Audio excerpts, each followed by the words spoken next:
O esquema de segurança da posse do presidente eleito Jair Bolsonaro vai contar com detectores de metal nos acessos à esplanada dos ministérios. Os organizadores esperam entre 250 e 500 mil pessoas na esplanada dos ministérios no dia 1º de janeiro. As restrições serão muitas. Só vai dar para chegar a pé, depois de passar por 4 barreiras, algumas com detectores de metal. Ninguém poderá levar bolsas, mochilas, guarda-chuva, garrafas, máscaras, armas de fogo, objetos cortantes. Drones, carrinhos de bebê e animais também serão proibidos. Ainda não foi confirmado se Jair Bolsonaro vai desfilar de carro aberto, uma tradição da cerimônia. A decisão só deve ser tomada no dia da posse. O ministro-chefe do Gabinete de Segurança Institucional, Sérgio Etchegoyen, não informou se esse é o maior esquema de segurança da história, mas esclareceu que a principal preocupação é tentar eliminar riscos. Eu não vou falar sobre os snipers, sobre as técnicas, sobre os procedimentos da segurança. O que eu posso repito, a segurança será absoluta para o presidente, o vice-presidente, as autoridades e principalmente para o povo que estiver aqui. O futuro secretário da Receita, Marcos Cintra, disse hoje que a proposta de mudar o chamado Sistema S faz parte de uma série de medidas para diminuir os custos das empresas e gerar empregos. O futuro ministro da Economia passou o dia em Brasília em reuniões. Paulo Guedes não falou com jornalistas, mas ontem, no Rio de Janeiro, ele foi enfático. Defendeu um corte no financiamento, nos recursos que vão para o chamado Sistema S. 9 serviços da indústria, comércio, transportes, agronegócio, como SESI, Senai e Sebrae, que investem em capacitação de mão de obra, pesquisa, lazer e cultura para trabalhadores. Como é que você pode cortar isso, cortar aquilo e não cortar o Sistema S? Tem que meter a faca em um Sistema S também.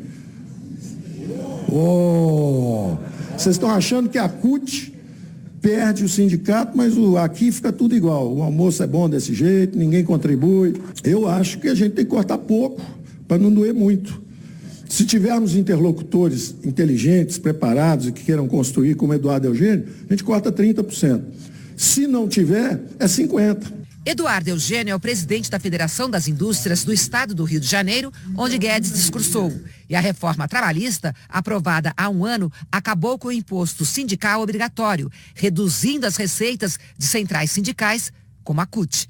Nos últimos 4 anos, as instituições que fazem parte do Sistema S arrecadaram 65 bilhões de reais. Dinheiro que é repassado pela Receita Federal a partir de contribuições compulsórias sobre a folha de pagamento das empresas. Apenas esse ano, o sistema já movimentou 17 bilhões de reais. As alíquotas variam de setor para setor. Os percentuais vão de 0,2% a 2,5%. Uma das críticas de especialistas é a falta de transparência na aplicação de recursos do Sistema S. Entidades empresariais se manifestaram sobre a proposta. A Confederação Nacional da Indústria afirma que a redução nas contribuições pode resultar em um corte de mais de 1 milhão de vagas em cursos profissionais do SESI e Senai. Se ele tiver ideias para melhorar, nós podemos melhorar, mas não dá para comparar um sistema como o nosso, do sistema profissional, com um sistema privado de universidades. É completamente diferente. O pessoal nosso é de classe C e D, que não tem recursos para pagar. Essa é a grande diferença que nós temos. O plano do governo Bolsonaro é que as empresas possam custear os próprios cursos, sem a intermediação do governo, pagando para empresas privadas ou para quem quiser. E o futuro secretário da Receita Federal diz que a ideia não é mexer apenas com o Sistema S, mas também na contribuição patronal ao INSS e até na contribuição dos trabalhadores. Enfim, em todos os encargos sobre a folha de pagamentos, para estimular as contratações. Não há nenhuma definição. Nós estamos fazendo um estudo que tem como objetivo fundamental criar a oportunidade de geração de empregos. E isso envolve o quê? Baratear o custo da folha de salários no país. O custo da folha de salários hoje é onerado em 20%, contribuição patronal e INSS, e mais 6,5% aproximadamente do Sistema S. Não podemos perder a arrecadação, evidentemente, mas vamos criar alguma fonte adicional. O presidente Michel Temer está no Uruguai para a reunião do Mercosul. Na abertura do encontro, o argentino Maurício Macri criticou a Venezuela. Foi só a chegada para o encontro do Mercosul, mas já tinha jeito de despedida. Foi a última vez que Michel Temer posou como presidente ao lado dos colegas. O presidente uruguaio Tabaré Vázquez declarou que Temer teve participação importante no Mercosul. O Mercosul tem como fundadores o Brasil, a Argentina, o Paraguai e o Uruguai. A Venezuela está suspensa há 2 anos por descumprimento das regras democráticas. O presidente argentino Maurício Macri reforçou as críticas ao regime venezuelano. Uma ditadura que levou a cabo um processo eleitoral fraudulento. Disse que é uma ditadura que levou a cabo um processo eleitoral fraudulento, destruiu a democracia sob bandeiras que tanto dano causaram à região. E completou: é necessário trabalhar incansavelmente para a libertação dos presos políticos, pelo respeito aos direitos humanos e pela restituição da democracia na Venezuela. O presidente da Bolívia, Evo Morales, alinhado ao governo venezuelano, pediu respeito aos problemas e à soberania de cada país. Na sua vez de discursar, Temer lembrou que o Mercosul é bem diferente do que era quando ele assumiu o cargo.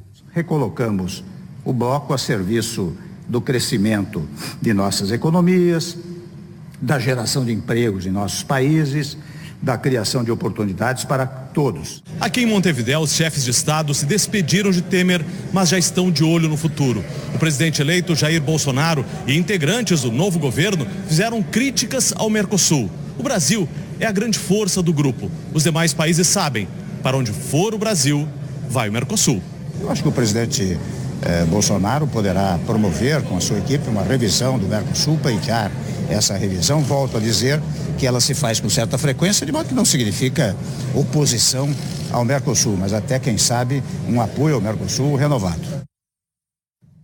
O Conselho Nacional de Justiça aprovou regras mais rígidas para o pagamento de auxílio moradia a magistrados. O Conselho Nacional de Justiça foi rápido na votação. Em apenas 1 minuto, o novo sistema de auxílio moradia para magistrados de todo o Brasil foi aprovado. Não houve debate porque os conselheiros tinham recebido à minuta um esboço das novas regras com antecedência. Vossas Excelências receberam as resoluções, não havendo divergência, declaro aprovada a resolução. A partir de janeiro, o auxílio de até R$ 4.377 só será pago a juízes que preencham uma lista de requisitos. Se não houver imóvel funcional à disposição na comarca, se o cônjuge do magistrado não receber o auxílio nem ocupar imóvel funcional, se o juiz ou cônjuge não tiver imóvel próprio na comarca em que atua e se o magistrado estiver fora da comarca de origem. Além disso, o auxílio deixa de ser compulsório, ou seja, para receber a verba, o magistrado vai precisar apresentar os recibos de aluguel ou hospedagem. E é proibido usar o dinheiro do auxílio para pagar condomínio ou impostos, IPTU, por exemplo. A resolução original deixava claro que o auxílio moradia é de natureza temporária, caracterizada pelo desempenho de ação específica. Mas no texto divulgado pelo CNJ, minutos depois da sessão, esse trecho foi retirado. Segundo o CNJ, isso foi feito porque a palavra temporária poderia deixar margem para a interpretação sobre a duração do benefício. Ao ser consultado, o presidente do STF e do CNJ, ministro Dias Toffoli, disse ao Jornal Nacional que houve erro, que a versão aprovada é a que inclui o caráter de natureza temporária do benefício e que no Diário Oficial será publicado o texto completo. O benefício foi regulamentado com regras mais restritas depois que o ministro Luiz Fux, do STF, revogou a possibilidade do auxílio a todos os magistrados do país. Essa decisão foi resultado de um acordo entre o STF e o presidente Michel Temer para garantir o reajuste dos salários dos ministros do Supremo em 16,38%. Um aumento que acaba gerando um efeito cascata, já que dispara um reajuste para a magistratura e integrantes do Ministério Público.